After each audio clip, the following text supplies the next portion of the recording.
être ses témoins. Comment être un témoin de Jésus efficace? C'est notre sujet aujourd'hui à l'émission La Parole vivante.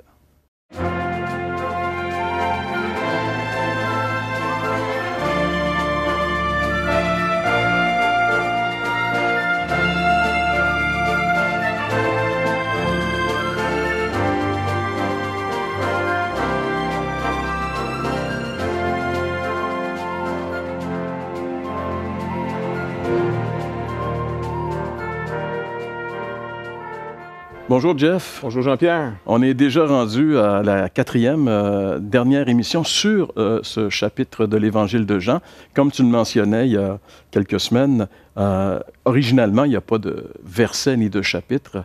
Et en réalité, c'est la description d'événements qui se poursuivent. On est dans la nuit où Jésus va être livré, puis il est en train de réconforter ses disciples, de les enseigner, parce qu'il sait très bien que ce qui va lui arriver à lui, les disciples ne l'ont pas compris jusqu'à maintenant, mais ils vont le voir.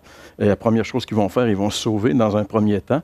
Mais par la suite, ils vont aussi être capables et ils vont aborder et même faire face aux mêmes situations que le Seigneur Jésus a faites, parce que c'est ça la vie chrétienne.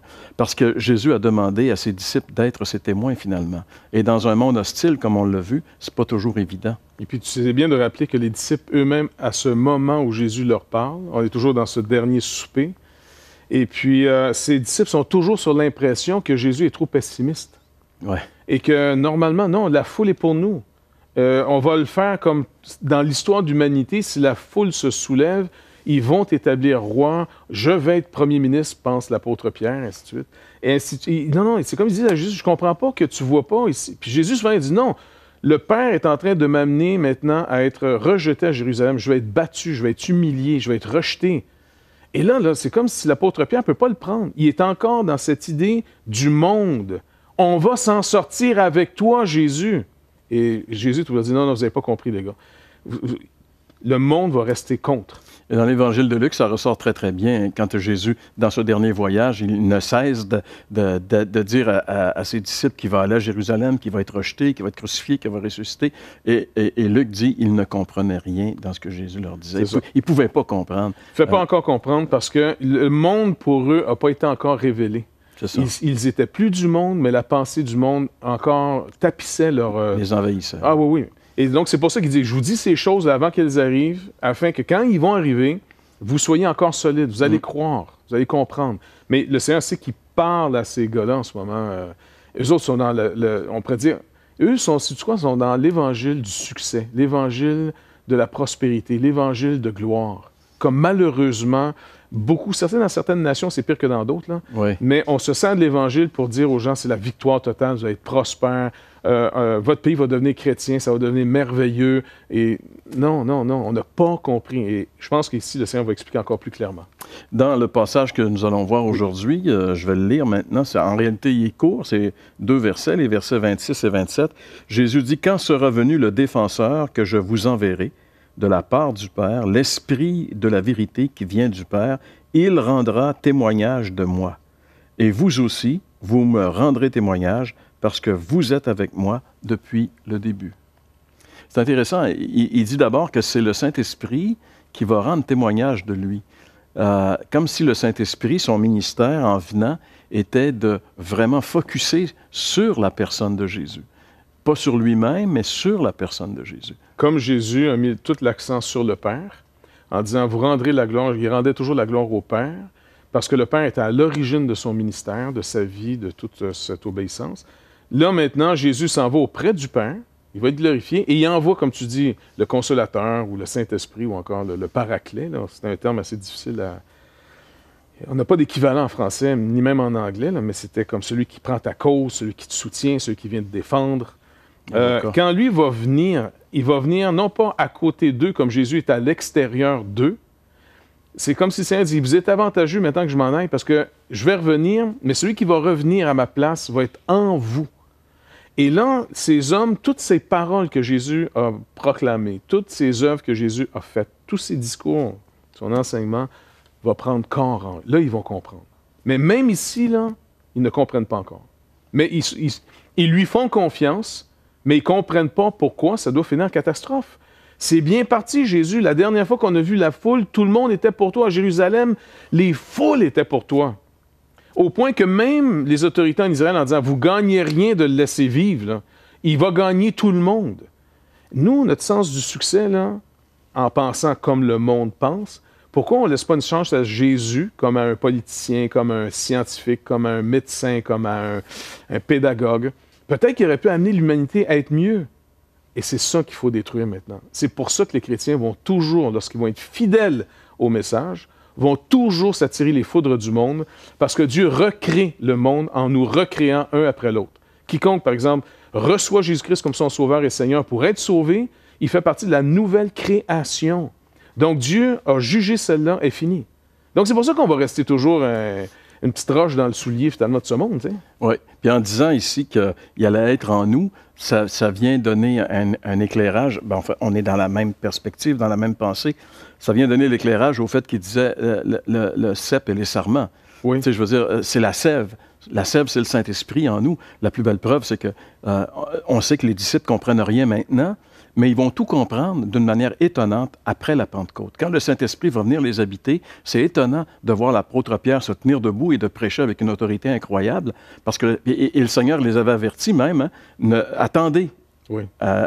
Parce qu'ils savaient que s'ils se lançaient maintenant, ils se lançaient sur leur propre pouvoir, que ça ne donnerait pas beaucoup de résultats. Attendez que ce que je vous ai promis vienne, c'est-à-dire ici le Consolateur, le Paraclet, vienne vous habiter. Et là, vous allez être capable d'être mes témoins, pas avant.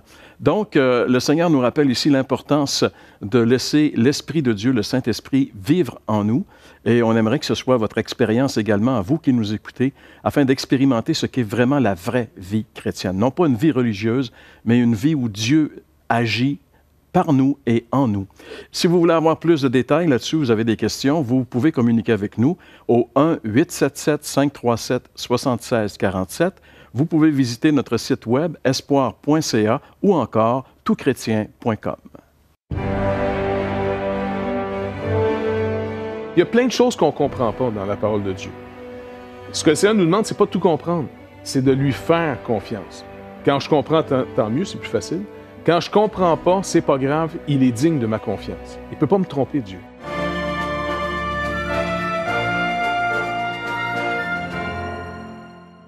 Assistez à un merveilleux déjeuner de l'espoir dans votre région. Un invité vous racontera comment Dieu a transformé sa vie et comment son cœur, souffrant, a trouvé une joie indicible en développant une relation personnelle et intime avec Dieu et son Fils Jésus-Christ. Des églises locales organisent de tels déjeuners dans plusieurs régions du Québec. Découvrez où et quand vous pouvez assister à un déjeuner de l'espoir dans votre région en visitant le site espoir.ca et en cliquant sur l'onglet « Déjeuner ».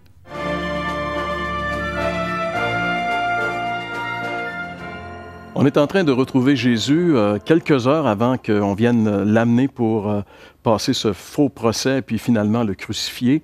Il est en train d'enseigner ses disciples, il est en train de leur dire que ça va aller mal pour lui, mais que plus tard, ça va aller mal pour eux également. Il est en train de leur dire que la mission qu'il va leur confier, c'est qu'il s'attend à ce qu'ils soient témoins de lui, après que lui sera parti. Mais il les avertit qu'ils ne peuvent pas faire ça seuls, bien sûr, parce qu'ils n'ont pas la capacité de le faire. Eux ne comprennent pas encore. Il y a beaucoup de choses qu'ils ne comprennent pas qui vont devenir claires avec le temps. Mais c'est important pour nous de se le rappeler aussi, parce que des fois, on est un peu comme les disciples. On peut s'imaginer que ce qu'on fait, ce qu'on est en train de faire, ce qu'on est en train de vivre, c'est correct jusqu'à ce qu'on se place devant la parole de Dieu. Et là, peut-être qu'il y a des choses à remettre en question. Alors, le Seigneur, Jeff avait dit qu'il enverrait le Saint-Esprit pour soutenir le témoignage de ses disciples. Et j'aimerais peut-être lire quelques versets dans le chapitre 16 où il nous donne des explications sur ce que ça signifie et qu'il nous remet dans le contexte où ces paroles sont dites. Au verset 16, il dit « Je vous ai dit cela afin que vous ne trébuchiez pas. On vous exclura des synagogues et même l'heure vient où tous ceux qui vous feront mourir croiront rendre un culte à Dieu. Ils agiront ainsi parce qu'ils n'ont connu ni le Père ni moi. Je vous ai dit cela afin que l'heure venue, vous vous souveniez que je vous l'ai dit. Je ne vous ai pas parlé dès le début parce que j'étais avec vous. Maintenant, je m'en vais vers celui qui m'a envoyé et aucun de vous me demande où vas-tu. Mais parce que je vous ai parlé ainsi, la tristesse a rempli vos cœurs. Cependant, je vous dis la vérité, il vaut mieux pour vous que je m'en aille. En effet, si je m'en vais pas, le défenseur ne viendra pas vers vous. Mais si je m'en vais, je vous l'enverrai. Et quand il sera venu, il convaincra le monde en ce qui concerne le péché, la justice, le jugement. En ce qui concerne le péché, parce qu'il ne croit pas en moi. La justice, parce que je vais auprès de mon Père et que vous ne me verrez plus. Le jugement, parce que le prince de ce monde est jugé. J'ai encore beaucoup de choses à vous dire, mais vous ne pouvez pas les porter maintenant. Quand le défenseur sera venu, l'Esprit de vérité, il vous conduira dans toute la vérité, car il ne parlera pas de lui-même, mais il dira tout ce qu'il aura entendu et vous annoncera des choses à venir. Il révélera ma gloire, parce qu'il prendra de ce qui est à moi et vous l'annoncera. Tout ce que le Père possède est aussi à moi. Voilà pourquoi j'ai dit qu'il prendra de ce qui est à moi et qu'il vous l'annoncera. Alors, Jeff, ici, le Seigneur met quand même pas mal de lumière sur l'idée que le Saint-Esprit va venir. Quel va être le ministère du Saint-Esprit dans la vie des croyants? D'abord, il leur rappelle une vérité qui est très dure à concevoir, à accepter, parce que le monde pense victoire. Jésus-Christ pense recréation.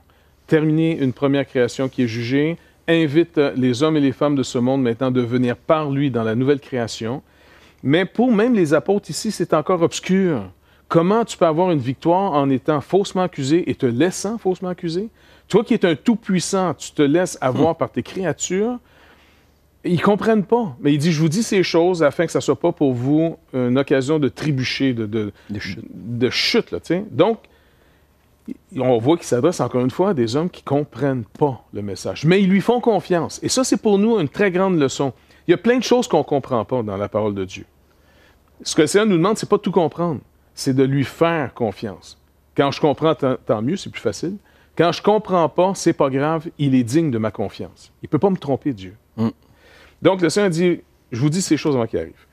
Maintenant, il dit, maintenant, je m'en vais vers celui qui m'a envoyé. Dites-moi pas où je vais. Ça fait assez souvent que je vous le dis, je retourne au Père. Vous ne me verrez plus, en d'autres mots, maintenant, sous cette forme. Je finis cette première création en finissant ma propre vie. Jésus, en mourant sur la croix du Calvaire, il est en train de dire, lorsqu'ils vont me tuer, ils vont tuer le dernier homme de qui on pouvait espérer quoi que ce soit. C'est aussi clair que ça. Le premier, c'est Adam. Et de lui, finalement, il y a eu un échec et tout ce qui est généré d'Adam meurt.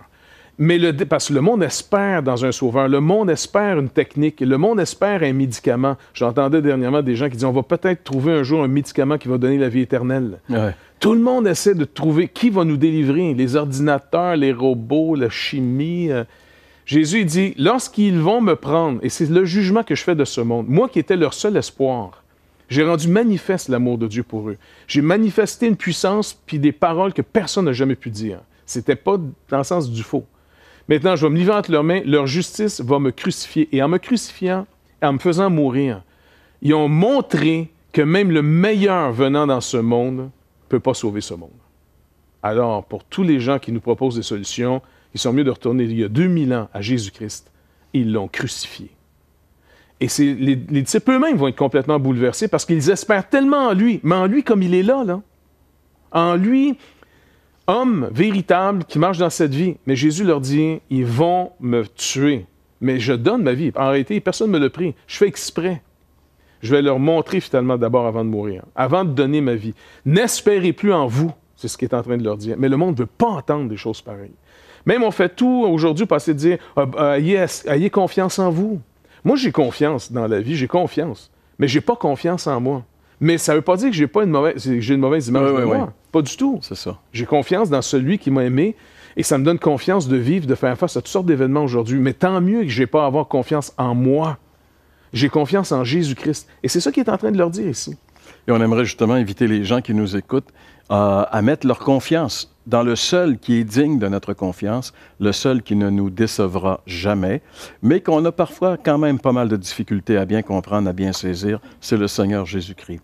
Si vous voulez en savoir davantage, vous pouvez communiquer avec nous au 1-877-537-7647, visiter notre site web espoir.ca ou encore toutchrétien.com. Si tu me parles de ce que tu fais de bien et tu te rassures de ce que tu as fait, alors tu te confies en toi, pas en lui. C'est ça le péché, c'est l'autonomie.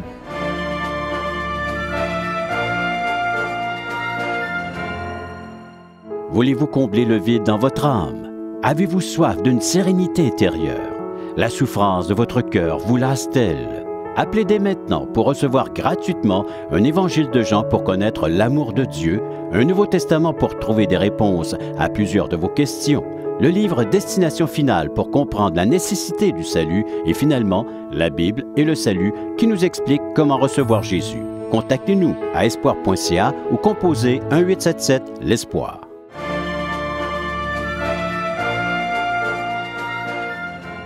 Dans ces enseignements que Jésus est en train de nous donner ici, on réalise finalement que la faillite de l'être humain, la faillite de ce qu'on pourrait appeler entre guillemets la chair, tout ce que nous pouvons produire par nos propres moyens, finalement, c'est une faillite. Je veux dire, Jésus est en train de dire, il n'y a absolument rien qui va se passer. Et c'est la raison pour laquelle vous avez besoin de l'aide extérieure pour faire ce que je vous demande de faire, c'est-à-dire être mes témoins dans ce monde qui va être hostile envers vous. Et l'aide extérieure, c'est le Saint-Esprit. C'est nul autre que Dieu, le Saint-Esprit. En fait, Jésus, c'est Dieu manifesté en chair qui est avec les disciples.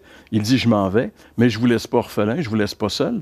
Le Saint-Esprit va venir et lui va vous rendre capable, va vous faire tenir debout pour être capable d'être mes témoins. On retrouve encore ici, Jeff, la même idée qu'on retrouvait au début de ce chapitre lorsque Jésus dit « Sans moi, vous ne pouvez rien faire ». C'est tout à fait clair. Exactement. Et ce qu'ils devront faire, c'est de continuer ce que Jésus a fait, parce qu'il dit « Vous serez mes témoins ». Et on poursuit maintenant l'œuvre de Jésus. Et on va récolter son travail. Mais l'œuvre d'abord va être par le Saint-Esprit. Le Saint-Esprit va venir dans le monde. Mais comment il vient dans le monde? Lui qui est, en passant, le Saint-Esprit a toujours été dans le monde. Mais la manière qu'il vient maintenant, c'est par l'Église. C'est par le corps de Christ, c'est par les croyants. D'abord, les apôtres.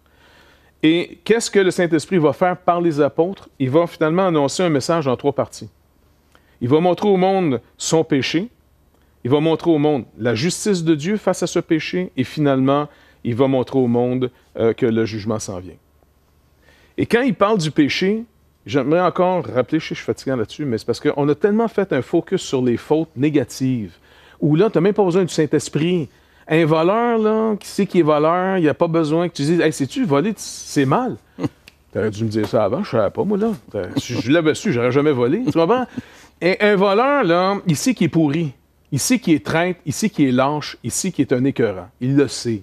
Tu comprends? Il le sait, je veux dire. Mais par contre, comment tu dis à quelqu'un qui fait des bonnes choses, tu sais que les bonnes choses dans lesquelles tu te confies sont en train de te perdre? Là, il ne comprend pas, lui. Ben non, je fais des bonnes choses. Comment tu me dis que... Non, regarde, tu ne comprends pas. Le péché, là, c'est parce que nous ne croyons pas en lui. Mais tu dis, mais comment si je fais des bonnes choses, je ne crois pas en Dieu?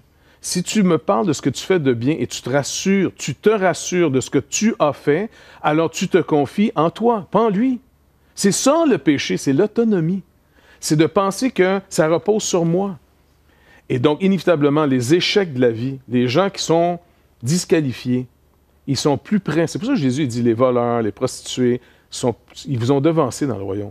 Comme l'exemple qu'il donne lorsqu'il y a ce pécheur qui prie Dieu et qui n'ose même pas lever les yeux au ciel, qui dit « Sois apaisant envers moi », puis l'autre qui dit « Je te loue, que moi je ne suis pas comme lui ». Tu sais, oui. Alors lui, il est centré sur ses réussites, c'est un homme religieux. Puis en plus, c'est vrai qu'il faisait des bonnes choses. Oui, c'est ça. Mais malheureusement, quand on fait des bonnes choses, on est fier de nous.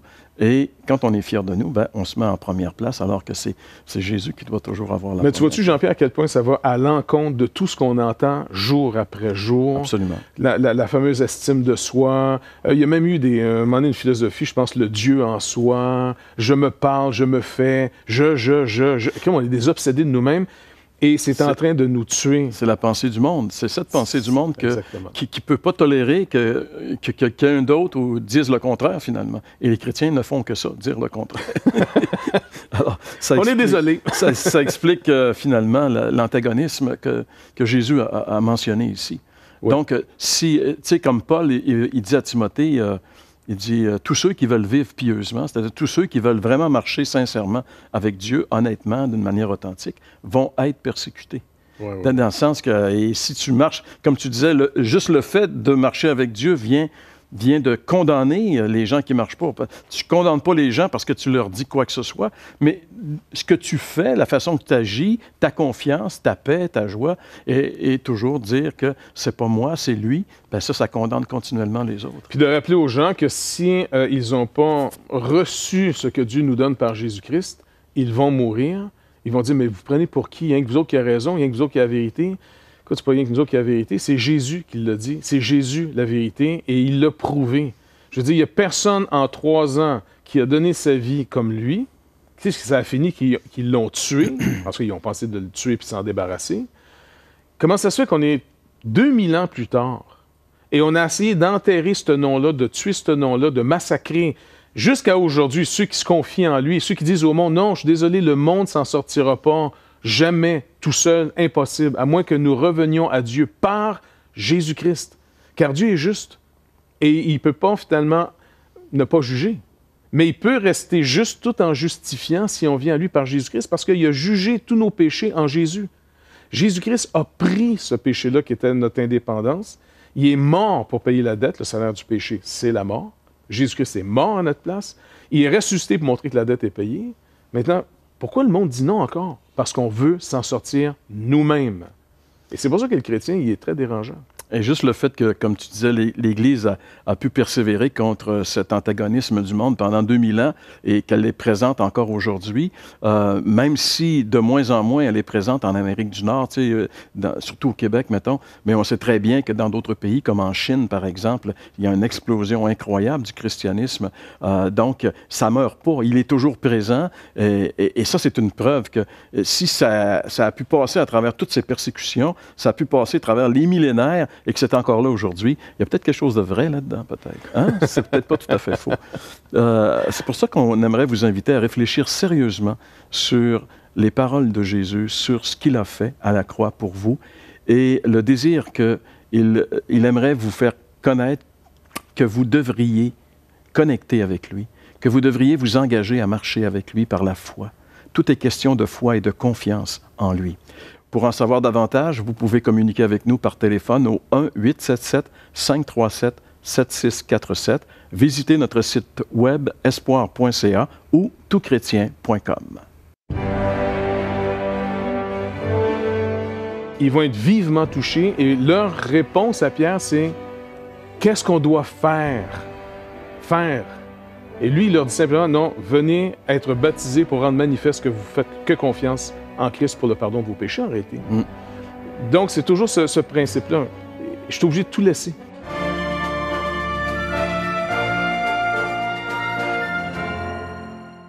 Espoirpourlecoeur.org aborde des problèmes que tous peuvent rencontrer un jour. Solitude, culpabilité, manipulation, rébellion et adultère. Chaque problème est clairement défini avec ses symptômes et ses caractéristiques. Des pistes de solutions sont données. Le but du site espoirpourlecoeur.org est d'encourager les chrétiens à s'entraider. Pour participer à l'une de nos conférences, consultez notre site espoirpourlecoeur.org.